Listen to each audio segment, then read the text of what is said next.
If sellout ass nigga was in the dictionary and had a picture next to it, it would have this hairline pushed back to the side, frog face yelling, dismal jacket sporting, grumpy, fucking whoever the hell he think he is, right in the picture of that motherfucking definition. It's your boy Dan. Subscribe to Dan's World. I'm just watching this. I'm watching Stephen A. be Stephen A. Doing what he do for ratings, chastising black men as usual. And in this episode, being called out for giving somebody under these same circumstances a pass. Let's listen. The double standard for Kyrie Irving versus Aaron Rodgers on their unvaccination status. Stephen A., we'll start with you. First of all, what I would say to my brother Jay, who I love, is this. You know what? You can stop being that damn sensitive when it comes to Kyrie Irving, because you ain't got too much sympathy. You ain't got too much sympathy. And I'm gonna tell you why. Nobody has let Aaron Rodgers off the hook. It just happened. Mm-hmm. This is the first day we've all had an opportunity to talk about it. And damn it, before he's had a chance to pass gas, we said, yo, you a liar. You know, and people are speculating, wait, we got to find out the protocols because it looked like you should be suspended. I mean, damn, it just happened. That's number one. And already emotional appeal, telling him to stop protecting Kyrie Irving, stop being emotional about Kyrie Irving. That's his argument already to start. Character assassination already. Why he protects the Aaron Rodgers of the world more than the Kyries, or why he's more empathetic towards the Aaron Rodgers, or why he favors Aaron Rodgers. We know Stephen A. Smith got Stockholm Syndrome. We ain't gotta ask racists whether or not they racist. He gonna always justify his means.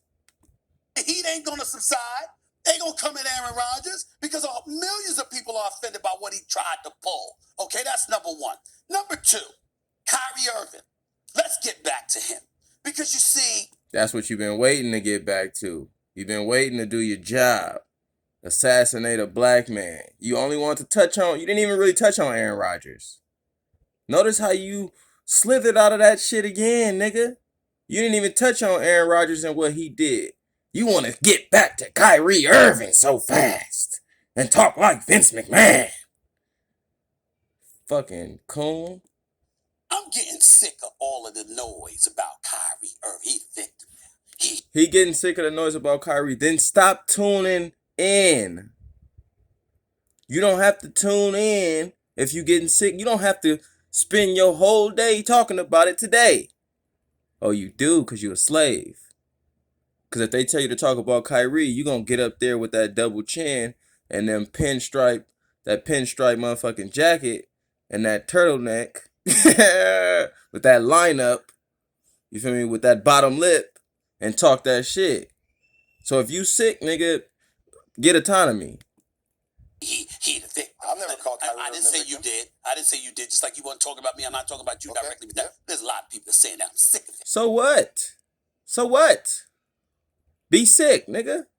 I'm sick of you always talking about black men on your station. I'm sick of it. And here's the reason why. Kyrie is a showstopper.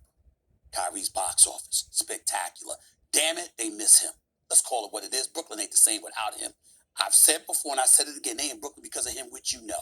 And as a result, they're a championship contender. We all know. We talk about it. By the way, you and I are going to talk about Golden State Warriors one day. I think the Warriors going to win it all. But we'll talk about that another day. If one team is going to stop him, it's Brooklyn with Kyrie. Without Kyrie, there's going to be a bigger challenge. Harden's got to play better. We know all of that.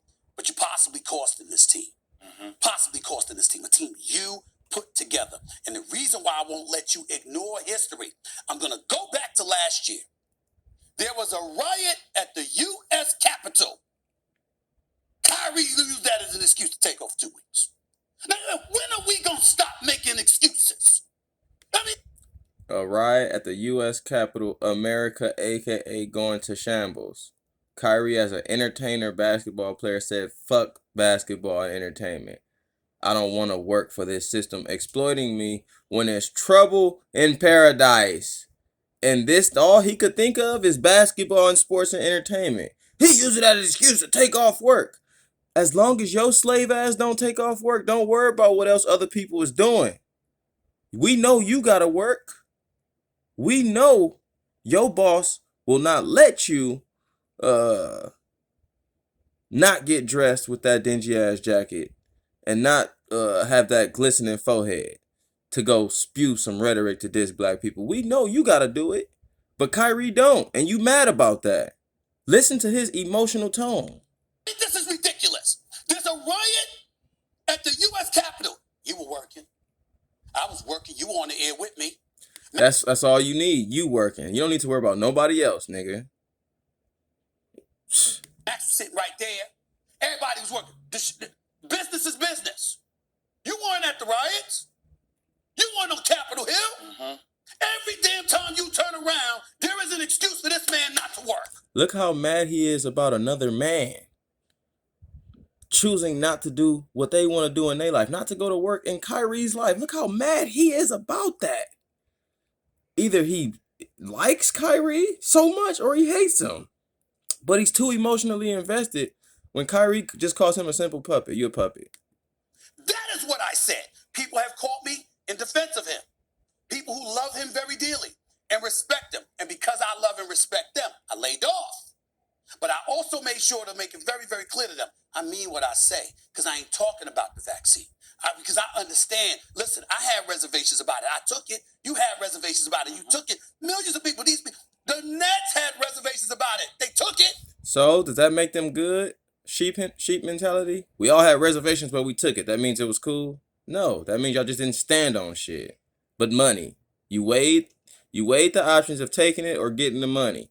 Most of you niggas chose getting the money. Under a capitalism, white supremacist society, I expect your frog face looking ass to take it. You'll take dick for your job, nigga.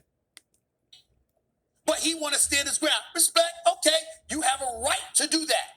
We can dislike it when you take into account the other things you did to put things in place where people... Why are you looking at past references when you just acknowledge that this is a valid reason? We have reticence and we don't want to take it. But now you want to look at Kyrie's past to chastise him for something that you just said you understand. Felt compelled to make these sacrifices because of the commitments that preceded all of this pandemic stuff. And so here we are once again, Kyrie doing things his way at the expense of other people. He's a slave doing things his way. Because Kyrie harming people? Is he hurting people? He's busting the Brooklyn Nets team chemistry. How much does that mean to life? He's done it before. I understand this is an entirely different situation because you're putting something into your body, which is something that you've articulated to me. But I am saying to you, your point would be far more profound if there wasn't a history of Kyrie Irving as a backdrop to show this man finds multiple excuses not to fulfill his responsibilities. Can I get in there? Go ahead. Can I have a single shot? Sure. Can I request a single shot like you for a second? Sure. I want everybody to know Stephen A. Smith is the best in the game of television. No, he's not. He is the best in the game of television. I wanted to say that first off, S.A., because I watched you when you opened the show. I know who you are. I know when you get passionate about things. I know when you say things with conviction. Your opening line of the show was, Aaron Rodgers, my guy, man, and this, it's tough. It's my guy. He's a liar. So that's when you speaking from a place of love and you mad that somebody let you down. Aaron Rodgers do this lying ass shit. And shout out to Aaron Rodgers too. Shit, he can stand on his own too. He tried to finagle the system. Fuck the system. But look at Stephen A. Smith now. Look at him. He getting called out and now he's in defense mode. it's not just what you say, because you did call him a liar, but brother, how you say things matter. So when I hear you spit venom with energy and passion, and when I hear you say that he's a liar, I wouldn't have said it like that. Because if I put myself in Stephen A. Smith's body, I would have said, he looked people in the eye and he lied. He flat out lied. He said, yes, I am immunized. I am. And then I feel, I understand people, those guys, not referring to himself as one of those guys, he was one of those guys. So that energy that you start a conversation with, it matters to people like me. Because you know why? You set the tone for this network, for thousands of people that watch you. I think that's important.